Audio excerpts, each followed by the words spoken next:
The best way to find what you love in life is by doing something you hate. A cushy job, a cool job, a job that you like is comfortable. That comfort breeds complacency, and that complacency breeds stagnation.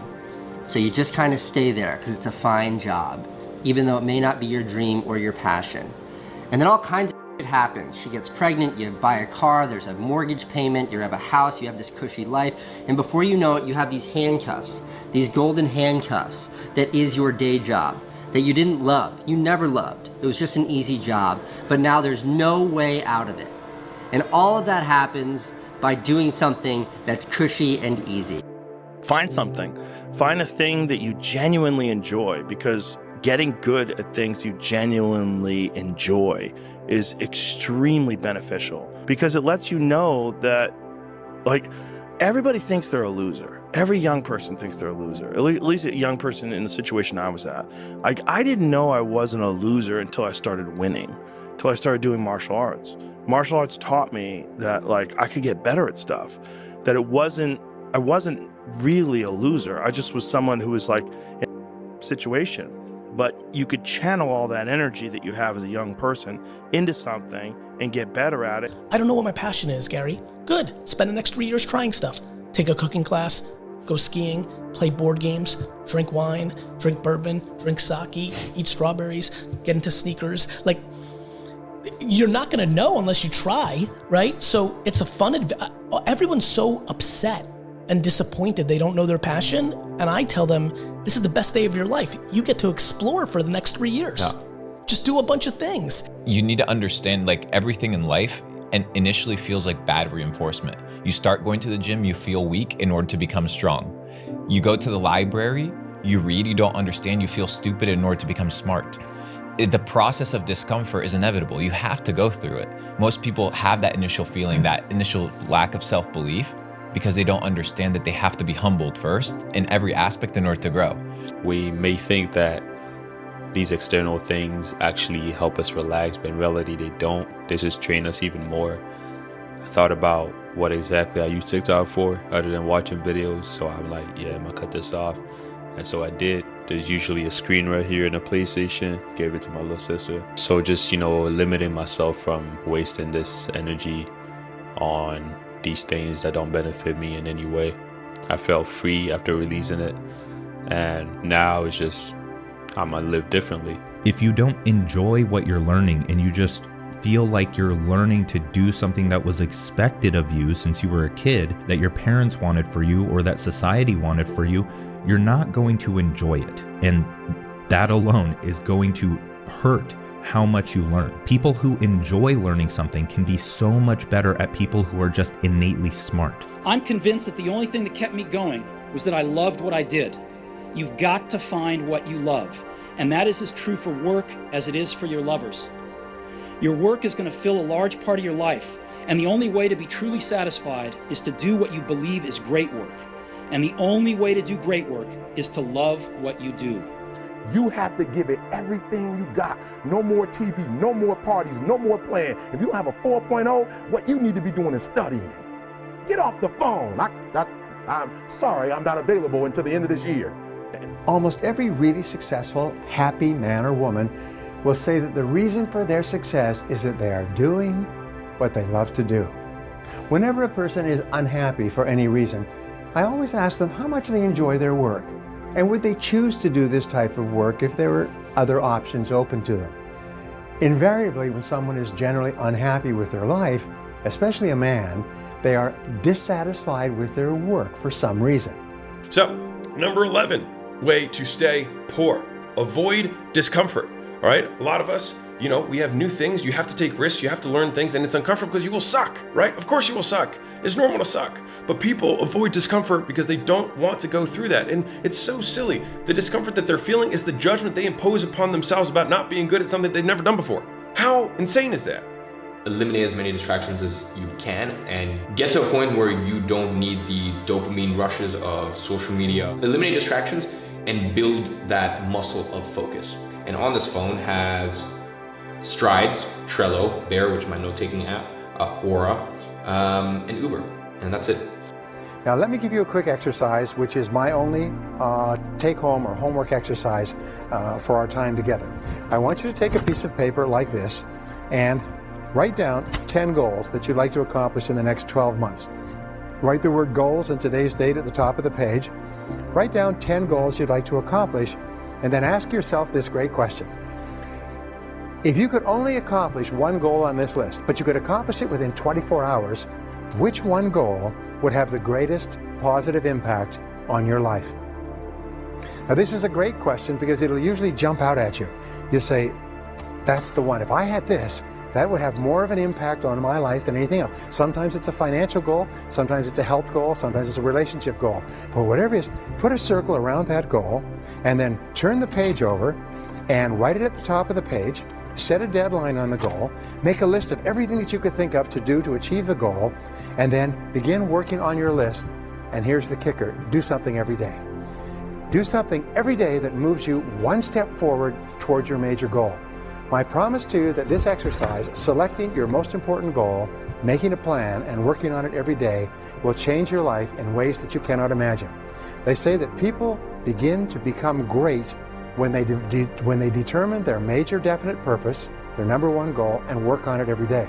It is the secret to becoming a self-made millionaire. It's the secret to great success in life. My promise to you is a week, a month, a year from now, you'll look back and you'll be absolutely staggered at the difference it makes. I can understand you misunderstand me running down the street, shirt off.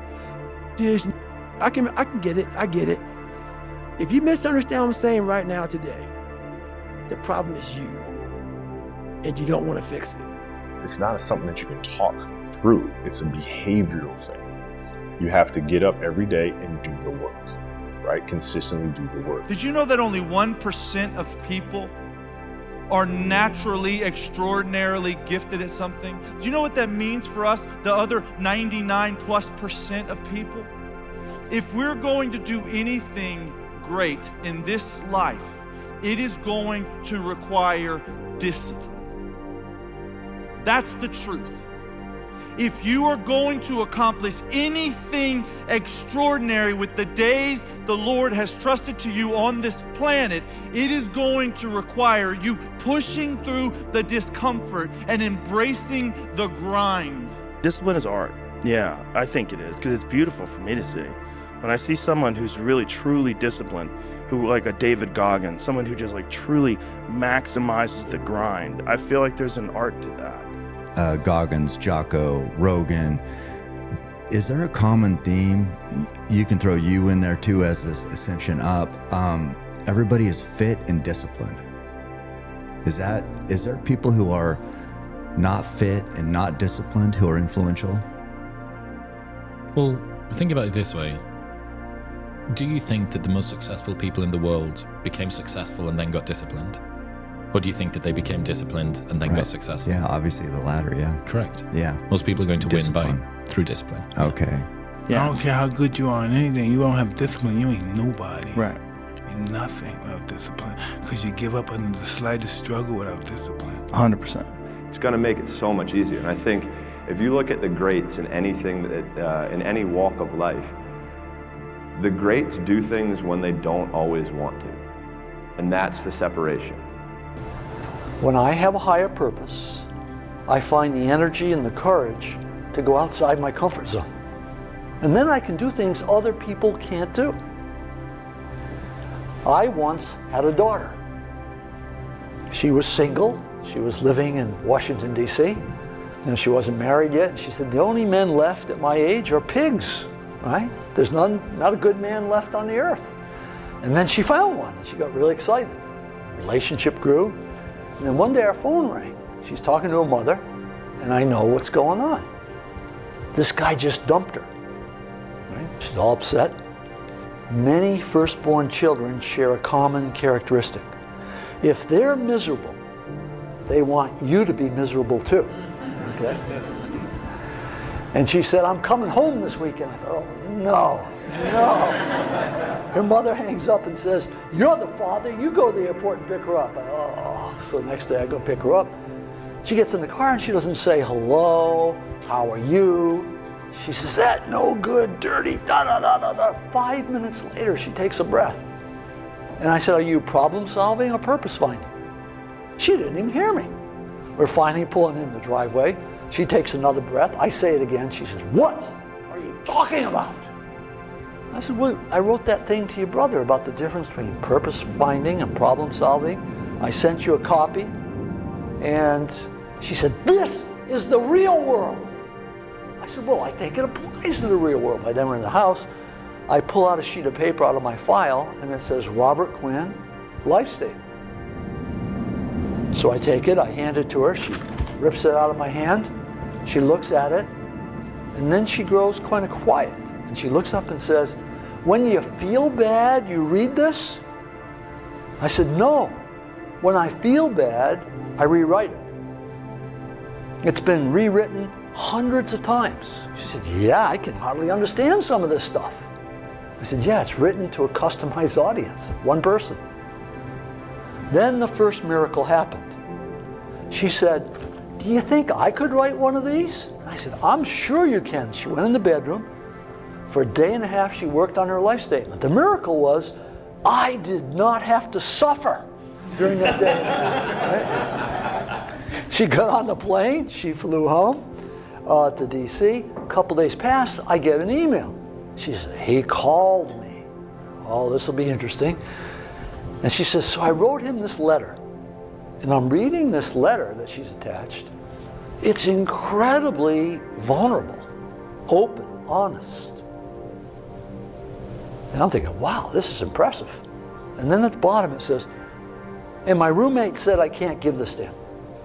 And then she said, what my roommates don't understand is that what he thinks doesn't matter.